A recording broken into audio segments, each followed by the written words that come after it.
La Siria è uno dei paesi più complessi del Medio Oriente, soprattutto per quanto riguarda la struttura etnico-religiosa.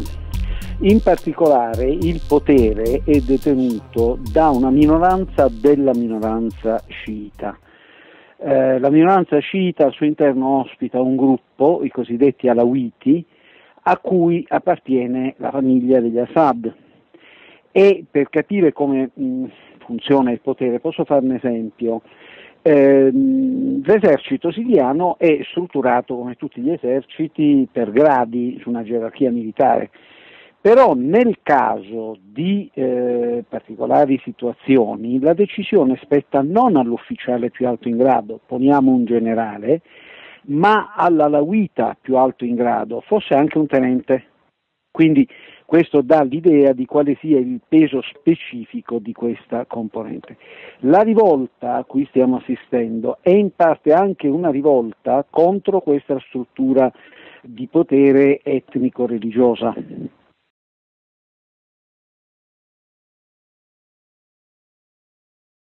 Per molte ragioni, intanto perché l'operazione in Libia è stata condotta malissimo e con risultati assolutamente negativi, cioè dopo 4 mesi di bombardamenti e si parla di qualcosa come 14.000 missioni, Gheddafi è ancora lì, ogni tanto si dice che i ribelli sono alle porte, però poi Gheddafi risuscita sempre. In secondo luogo i ribelli, diciamo il comitato di Bengasi, non sta dando prova di particolare compattezza e ci sono molti aspetti in ombra, per esempio la morte del generale recentissima, e tutto questo in qualche modo si riflette sulla Siria, cioè prima di iniziare un'operazione in Siria, ovviamente avendo ancora aperta la partita in Libia, diventa di per sé difficile. In secondo luogo, la Libia è militarmente più forte della Libia. La Siria dispone anche di un'aviazione più consistente, per cui ad esempio fare un'operazione aerea in Siria, per esempio per colpire i carri, significa prima di tutto abbattere gli aerei, quindi è un'operazione sicuramente più complessa. In più la Siria nel complicatissimo mosaico dell'area, non dimentichiamo che non siamo molto distanti dall'Iran, è un paese protetto in qualche modo dal fatto che gran parte dei vicini negherebbero il diritto di sorvolo, quindi l'unica potrebbe essere fare l'intervento aereo dalla portaerei situata nel Mediterraneo orientale. Questo però a sua volta pone ulteriori problemi, quindi la Siria non è facile da colpire, anche per gli equilibri diplomatici. In più c'è il fatto che chi dovrebbe tirare le somme e decidere se interviene o no è essenzialmente la Turchia, e la Turchia ha una situazione interna di tensione fra l'esercito e il presidente che non agevola l'assunzione di decisioni di questa portata.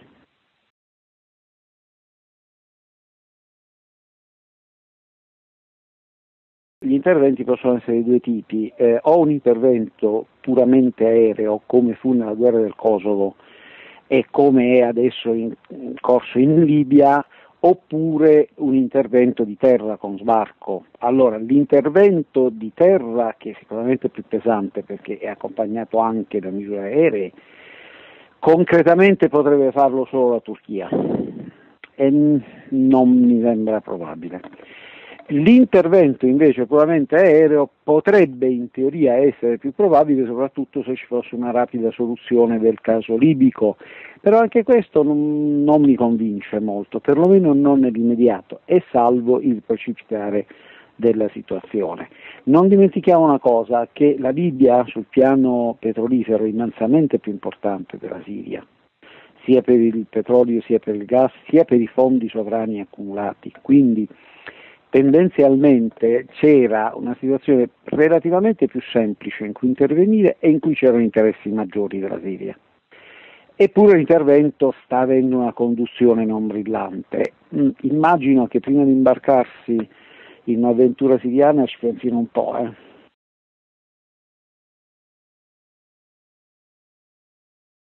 Il problema non è la Siria, il problema è che cosa succede nel mondo arabo, se la rivoluzione va avanti o se prevalgono le spinte conservatrici che per esempio si sostanziano nelle decisioni nel patto fra i fratelli musulmani e l'esercito in Egitto, nell'intervento saudita nel Bahrain, eccetera, eccetera, eccetera. Se dovessero prevalere queste tendenze controrivoluzionarie, probabilmente anche in Siria, forse con qualche ritocco, ma sostanzialmente il regime rimane in piedi.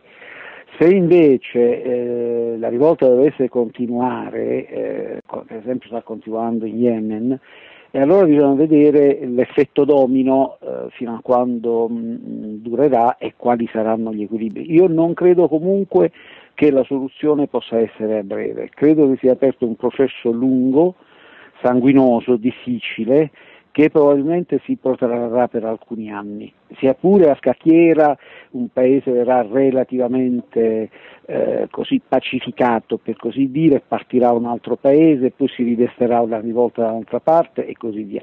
Credo che andremo incontro a una guerra civile strisciante con esplosioni alternate ancora per parecchi anni.